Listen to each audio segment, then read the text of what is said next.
तो दोस्तों अब देखेंगे एक्सरसाइज 3.2 का क्वेश्चन नंबर 5। ठीक है, अब देखो, अब यहां से जो एक जर्नी शुरू होगी इस चैप्टर की वो बहुत ही मजेदार होगी अगर आपको पूरा समझ आता गया ना।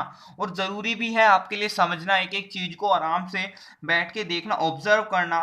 ठीक है, और बेसिकली अब यहाँ हम किस टाइप्स के क्वेश्चन करने वाले हैं वो भी उनका नाम भी देख लेते हैं। ये है वर्ड प्रॉब्लम। ठीक है, और एग्जाम में आपसे वर्ड प्रॉब्लम से ही क्वेश्चंस पूछे जाते हैं। ठीक है, तो हर एक वर्ड प्रॉब्लम को बिल्कुल अपने जी जान से करना है और हर एक क्वेश्चन को फोड़ के आना है। तो अब देखते हैं भाई क्वेश्चन नंबर 5। स्वागत है आपका आपके अपने चैनल एडू वाला तुषार में। तो शुरू करते हैं भाई। बिल्कुल सबसे पहले देखो, वर्ड प्रॉब्लम पढ़ो तो बिल्कुल रिलैक्स होके पढ़ो, कोई दिक्कत नहीं है, बिल्कुल आराम से। देखो, half the parameter of a rectangle garden whose length is 4 more than its width is 36. Find the dimension of garden. देखो सबसे पहले एक चीज बताता हूँ आपको, ट्रिक बताता हूँ। बेसिकली क्या, आपसे जो पूछा गया हो क्वेश्चन में वर्ड प्रॉब्लम में, आप वही क्या चीज कर लो, लेट कर लो। सबसे पहला स्टेप, कुछ भी समझना है ना तो जो चीज पूछी गई है वो चीज लेट कर लो बस। सबसे पहले इसमें क्या पूछा गया है, इसमें डायमेंशन पूछे गए हैं रेक्टेंगुलर गार्डन के।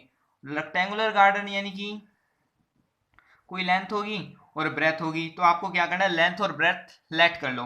तो सॉल्यूशन शुरू होता है, let the length be x. ठीक है, और लेट द ब्रेथ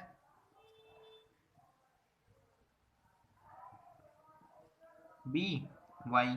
आपने क्या किया, लेंथ आपने लेट कर ली एक्स और ब्रेथ आपने लेट कर ली वाई। ठीक है, आपने ब्रेथ कर ली लेट वाई। अब देखते हैं अकॉर्डिंग टू क्वेश्चन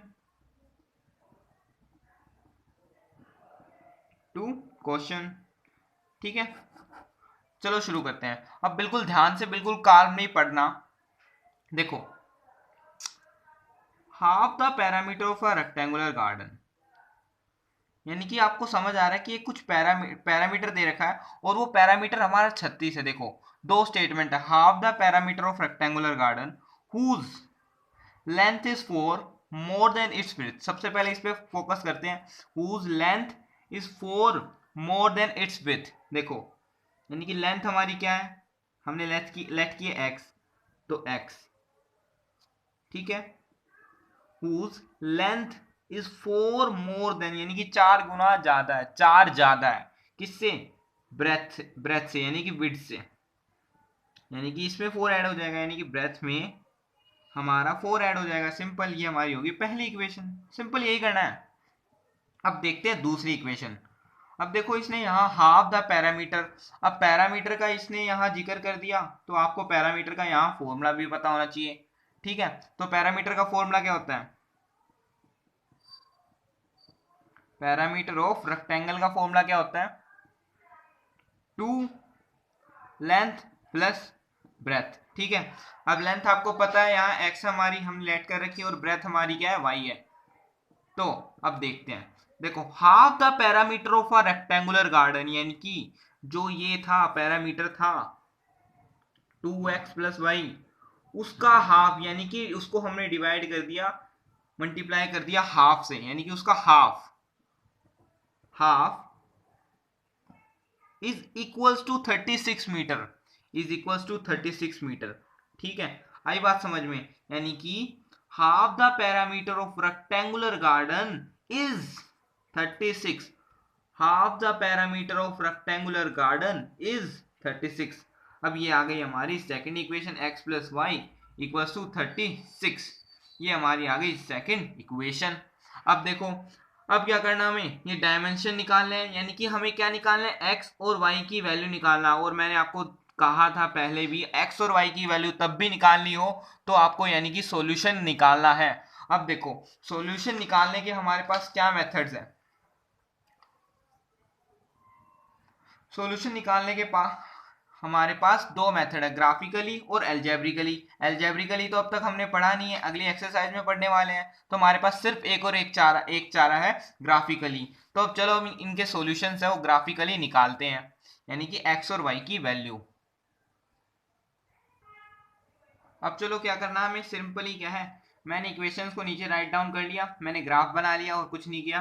अब देखो मुझे क्या है, वैल्यूज चाहिए, यानी कि कोऑर्डिनेट्स चाहिए, एक्स और वाई कोऑर्डिनेट्स चाहिए, तभी मैं ग्राफ पे कोई भी इक्वेशन को प्लॉट कर सकता हूँ। ठीक है, तो सिंपली आपको कोऑर्डिनेट्स पुट करने हैं तो करो। देखो मैंने एक्स की वैल्यू 0 पुट की, सॉरी वाई की वैल्यू 0 पुट की, तो एक्स की वैल्यू आ गई 4। ये मेरा हो गया पहला कोऑर्डिनेट। अब देखो दूसरा कोऑर्डिनेट कुछ भी हो सकता है, आप कुछ भी वैल्यू पुट करो एक्स की या वाई की, आपका वही कोऑर्डिनेट हो जाएगा। तो मैं पुट करता हूँ वाई की वैल्यू में 2 पुट करता हूँ, तो मेरी एक्स की वैल्यू आती है 6।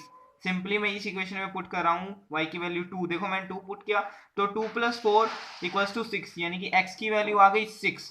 अब ऐसे ही सेकंड इक्वेशन के लिए, ये मेरा कोऑर्डिनेट हो गया b, ऐसे ही सेकंड इक्वेशन के लिए x की वैल्यू में पुट करता हूँ 36। देखो अगर मैंने x की वैल्यू 36 पुट की तो 36 से 36 कट गया और y की वैल्यू आ जाएगी 0। ठीक है, तो अब मैं x की वैल्यू पुट करता हूँ 0, तो y की वैल्यू आ जाएगी 36। सिंपल। मैं सबसे पहले क्या शुरू करता हूँ कि मैं x की वैल्यू 0 रखता हूँ, y की वैल्यू कुछ और आ जाती है, y की वैल्यू फिर 0 रखता हूँ, फिर x की वैल्यू कुछ और आ जाती है। तो इससे क्या होता है, सिंपली क्या आपके इक्वेशंस का कोऑर्डिनेट्स वो आराम से मिल जाते हैं। आपको अब क्या करना है, सिंपली इनको प्लॉट कर देना है। चलो करते हैं। कोऑर्डिनेट ए, देखो 4 और 0, 4 यहाँ x और 0 यहाँ, तो ये कोऑर्डिनेट हो गया हमारा a। ठीक है भाई, अब देखते हैं कोऑर्डिनेट b, 6 और 2। 6 यहाँ आएगा कुछ, x की वैल्यू 6 और y की वैल्यू 2, तो यहाँ कुछ। अब मैं क्या करूँगा, सिंपली मेरे जो कोऑर्डिनेट्स मिले हैं मैं इनको मीट कर दूंगा बहुत जल्दी जल्दी। थोड़ी सी मिसअंडरस्टैंडिंग हो गई यहाँ, बेसिकली क्या था 6 यहाँ कहीं आएगा, आई थिंक यहाँ होना चाहिए 6। अब मैं इनको जल्दी से क्या मीटअप कर देता हूँ और मैंने ज्वाइन कर दिया। ये मेरी होगी पहली इक्वेशन। अब मैं सेकंड इक्वेशन को पुट करता हूँ। सी देखो कोऑर्डिनेट कहाँ है, सी कोऑर्डिनेट है 36 0, 36 36 यहाँ है और 0 यहाँ, यानी कि वाई कोऑर्डिनेट 0। ठीक है भाई, ये हो गया सी। डी मेरा है 36, देखो 0 और y की वैल्यू 36, तो यहाँ जाओ d। ठीक है भाई, अब d को पॉइंट को c से मीट कर दो, बहुत ही आसान है, सिंपल है, तो मैंने कर दिया मीट। अब देखो जो कॉमन पॉइंट आएगा वो हमारा सॉल्यूशन होगा। सिंपली कॉमन पॉइंट क्या है, यही तो है। अब इसको आपको सिंपली क्या है, इसके कोऑर्डिनेट्स निकाल लेने हैं। इसके कोऑर्डिनेट्स हमने निकाल लिए, इसके कोऑर्डिनेट्स x और y, यानी कि सिंपली क्या है 20 और 16 है। अब देखो हमें क्या निकालनी थी, find the dimension of garden. देखो अब देखो सिंपल है, x की वैल्यू क्या आई 20, तो यानी कि लेंथ है जो गार्डन की वो है x, यानी कि 20। ठीक है, और y क्या आया 16, तो ब्रेथ क्या आ गई हमारी 16।